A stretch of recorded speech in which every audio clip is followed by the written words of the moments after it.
हे राजनचं जामीनपत्र. राजनला कोर्टाने जामीन मंजूर केलाय. वामनराव असं काय? राजन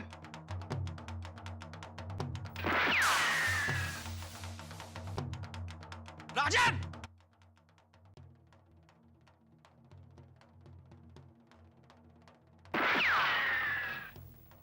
तुमची सगळी स्वप्न आम्हीच पूर्ण करणार, दुसरं कोण आहे? आमचं पण एक स्वप्न पूर्ण करा की.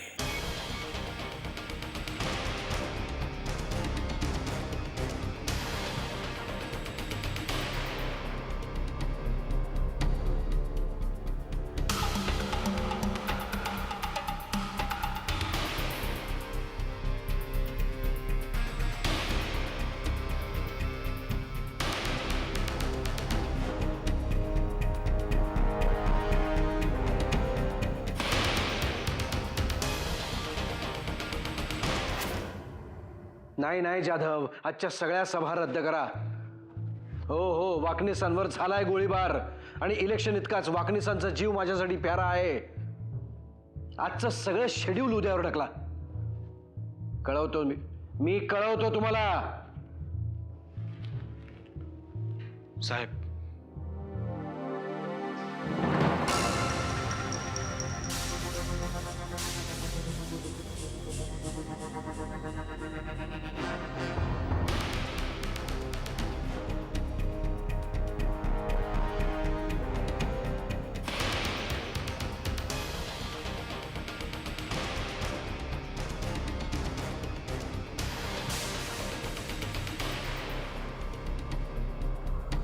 वाकणीस तुम्ही? हो साहेब. हो काय? आत्ता फोन आला होता मला तुमच्यावर गोळीबार झालाय म्हणून. गोळीबार झाला हे खरं आहे, पण तो कोणी केला नव्हता. मी घडवून आणला होता. साहेब माझ्याकडे दुसरा पर्यायच नव्हता. आता भाषणबाजी बंद करा आणि स्पष्ट काय झालं ते सांगा. साहेब वामनरावांनी राजनला जामिनावर सोडलं.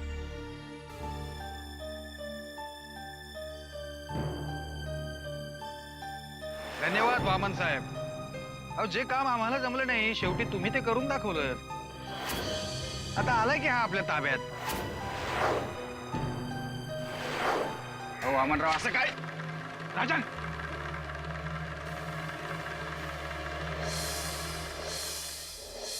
राजन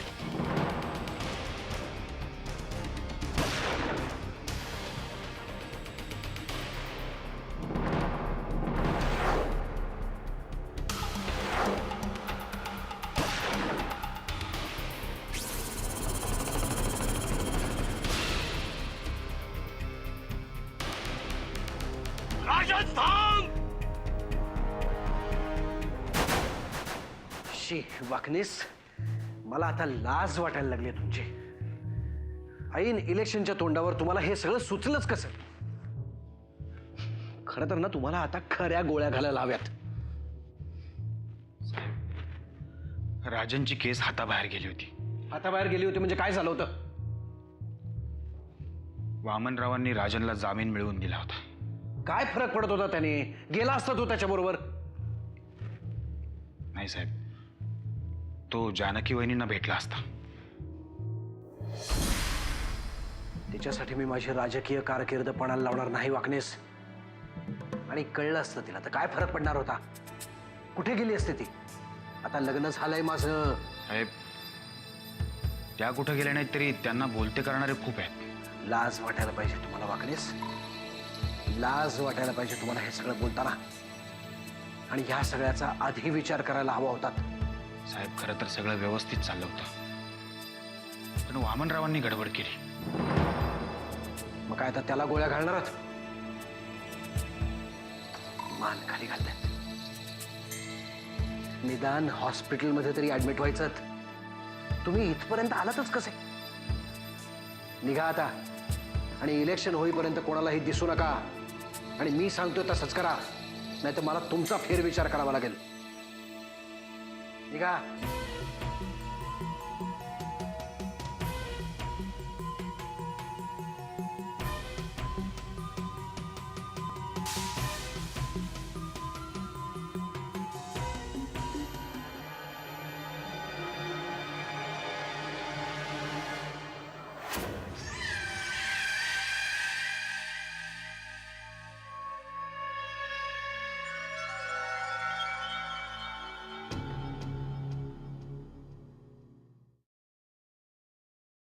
आज पनवेल पोलीस स्टेशनच्या बाहेर आमदार नरसिंहराव किल्लेदारांचे सचिव पद्माकर वाकनीस यांच्यावर गोळीबार झाला. त्यांच्यावर गोळी झाडणारा इसम त्यांच्याच मतदारसंघाचा तरुण राजन तायशेटे असल्याचं म्हटलं जात आहे. आश्चर्याची गोष्ट अशी आहे की या घटनेच्या काही मिनिटांपूर्वीच राजन तायशेटेची खुनाच्या आरोपातून जामिनावर सुटका झाली होती. पोलिसांनी उत्तरादाखल केलेल्या गोळीबारात राजन तायशेटे जखमी झाला, पण तरीही तो पळून जाण्यात यशस्वी ठरला. पोलीस त्याचा शोध घेत आहेत.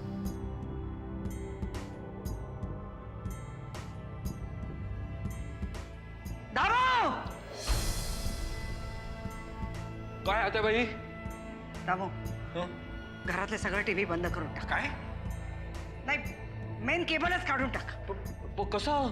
जानकी असेल तशी तिला आत्ताच्या आत्ता माझ्या खोलीत पाठव आणि घरात कुणीही काहीही चर्चा केली तर ताबडतोब मला येऊन सांग.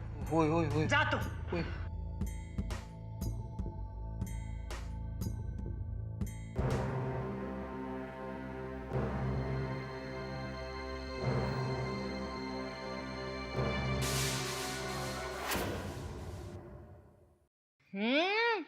जानकी, आज तू काय मागशील ते देईन मी तुला. बोल लवकर, काय हवंय? का? का? अगं वेडाबाई, आज भाजी इतकी अप्रतिम झाली आहे ना, अगदी आईसारखी. तीच चव, तेवढंच मिठाचं प्रमाण, तितकंच तिखट. हा लाजवाब. खरंच? आई शपथ.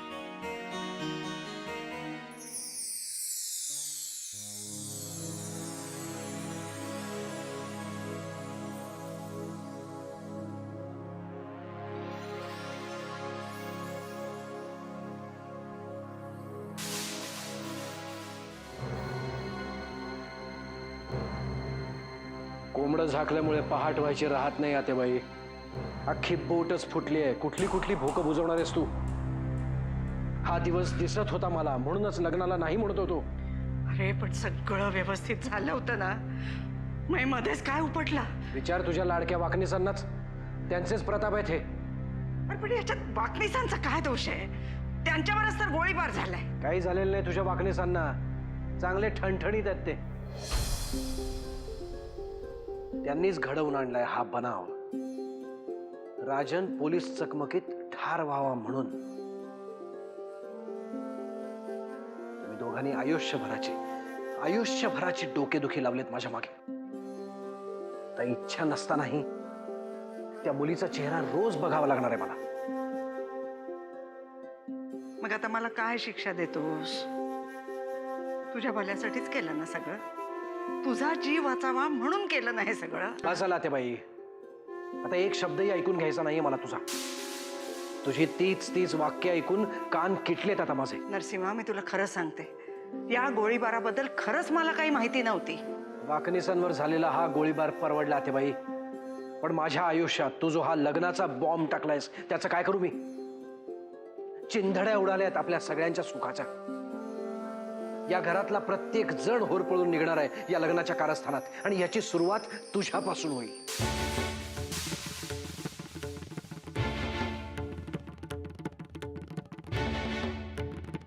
या घरातला प्रत्येक जण होरपळून निघणार आहे या लग्नाच्या कारस्थानात, आणि याची सुरुवात तुझ्यापासून होईल. तुम्ही भाजी घ्या ना. तुम्हाला आवडली ना, लाजवाब झाली ना, मग घ्या. हो, घेते. जानकी, तू खरंच जेवण खूप छान बनवतेस.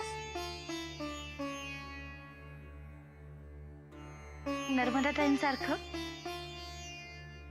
ऍक्च्युली एरवी मी खरं बोलले नसते, पण आज ही चव मला खोटं बोलूच देणार नाही.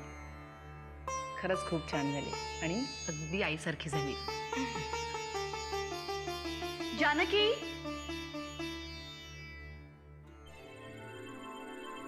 अरे वा, आज जेवण तू बनवलंयस ना? हा, छान. जानकी, जरा माझ्या रूम मध्ये चल ना.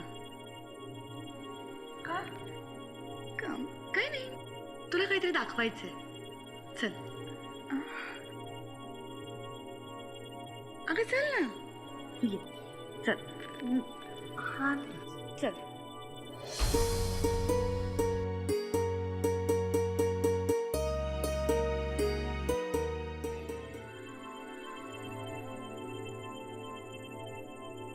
आज पनवेल पोलीस स्टेशनच्या बाहेर आमदार नरसिंहराव किल्लेदारांचे सचिव पद्माकर वाकनीस यांच्यावर गोळीबार झाला. त्यांच्यावर गोळी झाडणारा इसम त्यांच्याच मतदारसंघाचा तरुण राजन तायशेटे असल्याचं म्हटलं जात आहे. आश्चर्याची गोष्ट अशी आहे की या घटनेच्या काही मिनिटांपूर्वीच राजन तायशेटेची खुनाच्या आरोपातून जामिनावर सुटका झाली होती. पोलिसांनी उत्तरादाखल केलेल्या गोळीबारात राजन तायशेटे जखमी झाला, पण तरीही तो पळून जाण्यात यशस्वी ठरला. पोलीस त्याचा शोध घेत आहेत.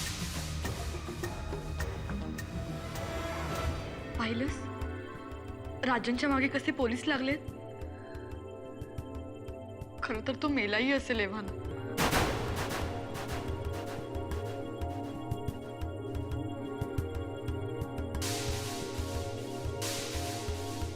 किल्लेदार! किल्लेदार!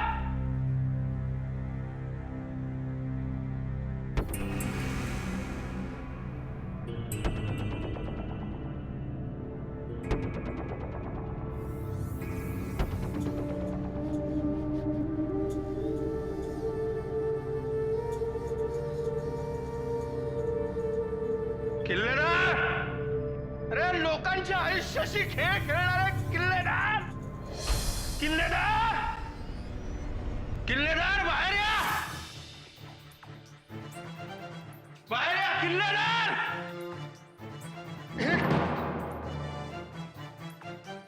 वामन, अरे काय अवस्था करून घेतली अशी स्वतःची. हात नको लावा. Don't touch me. वामन ऐक, मी अलोन. तुम्ही दोघी माझी काळजी करू नका. अहो काय चाललंय तुमचं. एक तर दारू पिऊन आलाय आणि वर हे ओरडू नको सांग. माझ्यावर रागवू नका कोणी. वेळ आली तर मी रागवू शकतो. हा? ओरडू का? ओरडू? अरे कशाला ओरड- नको ना वामन, आई. ओरडू शकतो मी वेळ आली तर. हो पण नको ओरडूस, नको ओरडूस. मग आत्ताच्या आत्ता भेटायचंय. किल्लेदार आहेत का किल्लेदार? आत्ताच्या आत्ता भेटायचंय. किल्लेदार म्हणजे नरसिंह किल्लेदार. जे कुठे काय आहेत नरसिंह किल्लेदार? जे काय बोलायचंय ते उद्या सकाळी बोलू आपण, आत्ता नाही. चल दारू पिऊन आलोय मी. हिंमत झाली तर आत्ताच होईल. आत्ताच. I don't. काय तमाशा लावलाय तुम्ही.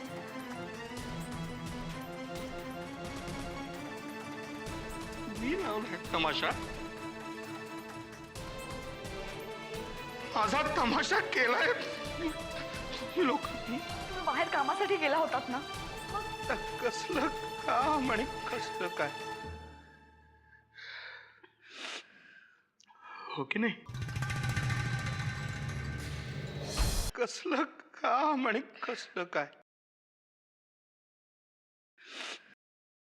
हो की नाही. मला काय विचारतोयस. इतके दिवस वेगवेगळ्या गोष्टी लपवल्यास माझ्यापासून.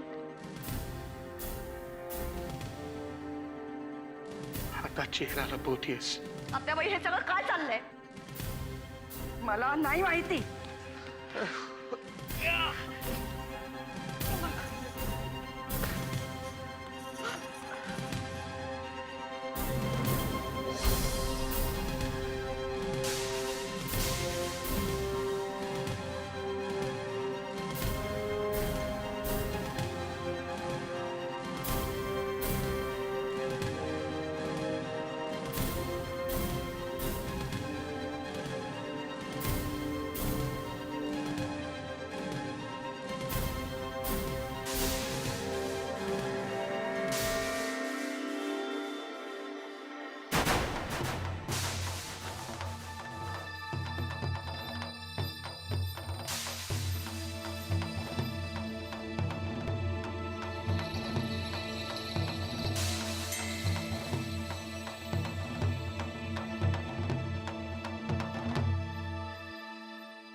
हसू येतंय माझ्यावर. हसणारच. हसत झालंय माझं. खूप केविलवाणं दिसतोय का रे मी? तुझ्या या प्रश्नाचं उत्तर उद्या सकाळी दिलं तर चालेल? नाही, कारण मग सकाळी पुन्हा प्यावी लागेल. माझ्या समोर येण्याआधी हे असं काही करण्याची गरज तुला कधीपासून वाटायला लागली?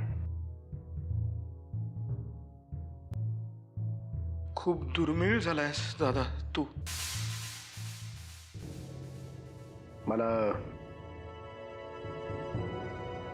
मला एका मीटिंगला जायचंय. आपण उद्या सकाळी बोलूया. नाही, आत्ताच बोलूया. मला भांडायचंय. कर, सुरू कर.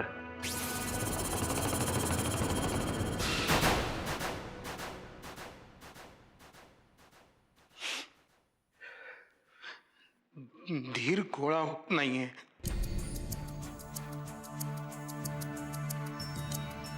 मग तो धीर गोळा कर आणि सकाळी भेट. भांडू आपण. मी एक लक्षात ठेव, पुन्हा जर का ह्या अवस्थेत मला दिसलास धपाटा घालीन.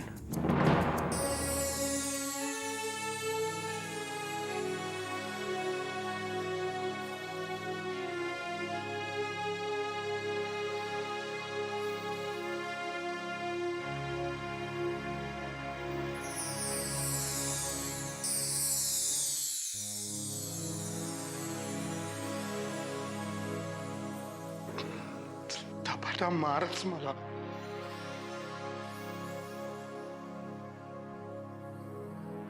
तुझे धपाटे खात खातच मोठा झालोय मी. मला मारायचा तुला अधिकार आहेच.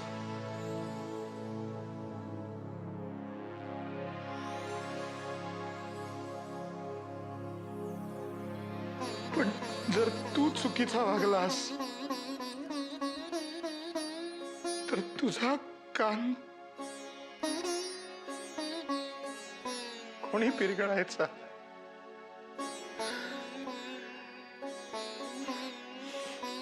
परमेश्वराने जर वरवंटा फिरवायचं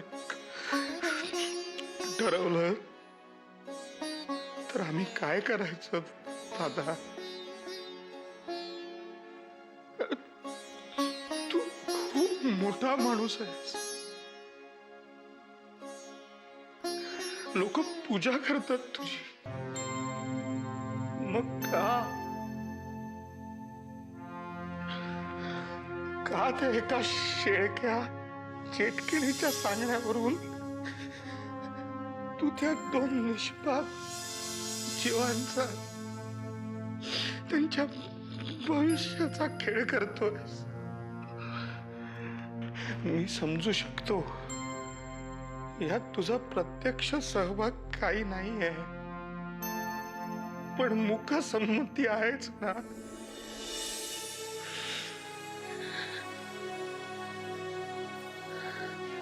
Now the burden of proof is on you. You need to prove yourself. तुला स्वतःला सिद्ध करावं.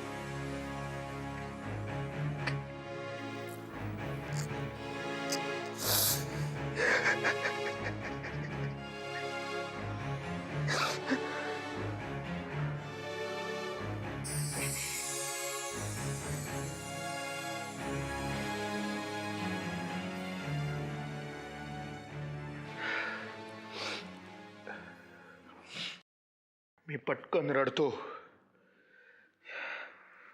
याचा अर्थ मी बुळा आहे समजू नकोस. वेळ पडली तर मी सुद्धा लढू शकतो.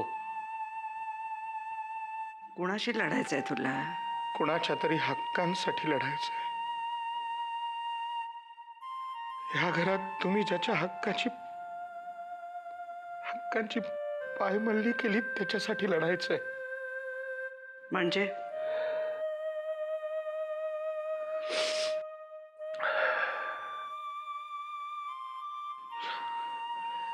त्या राजनला काहीही होणार नाही असं म्हणाली होतीस तू.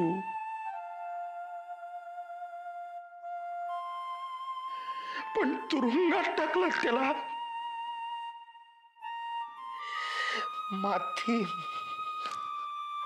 माती केली त्याच्या आयुष्याची. यातलं मला काहीही माहिती नव्हतं. कसं माहिती असणार? दादाच्या नावाने कुंकू लावणारी भेटली तुला. या प्रकरणातला तुझा सगळा इंटरेस्ट संपला. झालं ते झालं. आता काय करू शकतो हो आपण?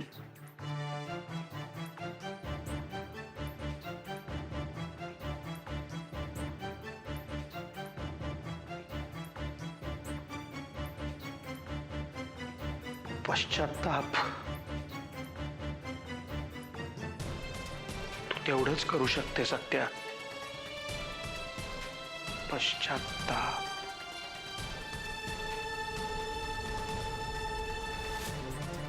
पण मी मात्र मनात ठरवलं ना,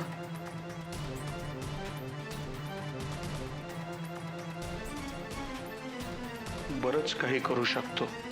काय काय करायचं ठरवलंस तू?